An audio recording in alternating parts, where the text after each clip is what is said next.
जय मां आदिशक्ति। ब्रह्मांडीय ऊर्जा के बारे में बात करें या शिव और शक्ति की वो हायर कॉस्मिक एनर्जी के बारे में बात करें, शिव में जो ई की मात्रा होती है वो कॉस्मिक एनर्जी, वो हायर कॉस्मिक एनर्जी जो शक्ति की एनर्जी कहा जाता है। कभी भी हम अपने लाइफ में जब ऑकल्ट साइंस की गाइडेंस प्रोवाइड करते हैं, astrology, numerology, tarot cards, vastu, palmist, Akashic records, आपकी जो पास्ट लाइफ थेरेपीज हैं, जब करते हैं आखिर में आकर एक ही पॉइंट पर अटक जाता है कि मैम ये सब तो सही है, लेकिन इन सारी चीज़ों का रेमेडीज़ तो बताइए। जब मैं रेमेडीज़ के बारे में बात करूं तो यहाँ पर 3 चीज़ें अहम रोल अदा करती हैं। पहला कर्मा, दूसरा आपकी जो मंत्रास हैं, वैदिक मंत्रास हमारे लाइफ में थ्रोट चक्रा को यूज़ करते हुए जब हम लोग उच्चारण करते हैं तो वो कॉस्मिक, हायर कॉस्मिक एनर्जी के साथ, वो शक्ति की एनर्जी के साथ कनेक्टिविटी क्रिएट करते हुए हमारे लाइफ में जो भी प्रॉब्लम्स हैं, इश्यूज हैं, वो बहुत आसानी से वो रिमूव कर पाते हैं। थर्ड होता है क्रिस्टल्स।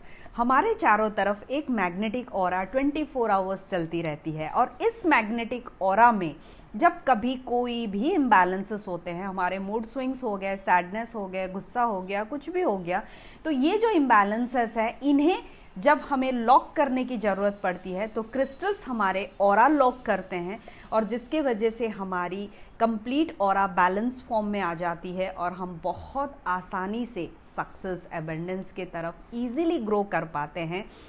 आउटर फॉर्म में हमारी इनर थॉट्स इम्पैक्ट नहीं करती हैं।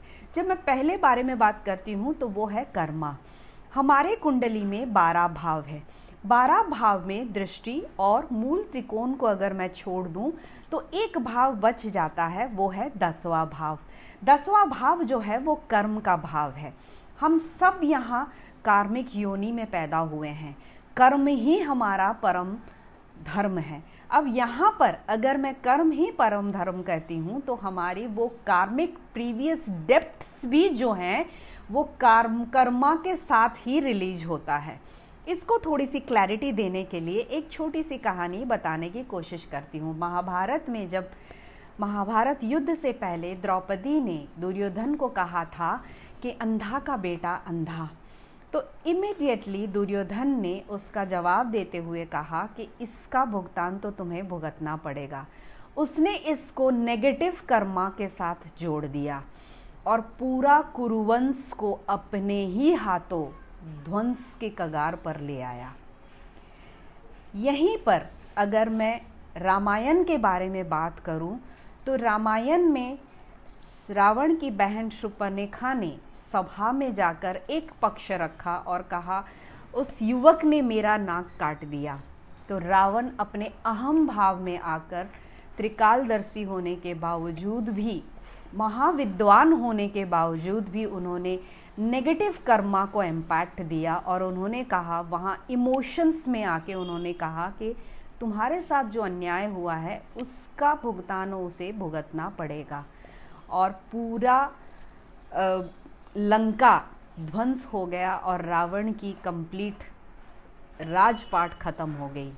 अब इसी को थोड़ी सी पॉजिटिव कर्मा के साथ जोड़ती हूँ तो रामायण में कैकेयी जो है वो राम की सौतेली माँ थी, लेकिन उसके बावजूद भी जब उन्होंने आदेश दिया राम जी को कि आपको अपने राज्याभिषेक से पहले 14 वर्ष का वनवास लेना पड़ेगा, तो राम ने वहाँ पर उसे पॉजिटिवली एक्सेप्टेंस में लिया और उन्होंने 14 वर्ष का वनवास लिया। उन्होंने कहा हो सकता है कि प्रीवियस कोई कार्मिक डेप्ट बाकी होगा जिसके वजह से माँ ने इतना बड़ा आदेश दिया। 14 वर्ष का वनवास जब श्री राम कंप्लीट कर कर आए तो पुरुषोत्तम राम बन गए और आज हर घर में दिल दिल में राम की पूजा की जाती है।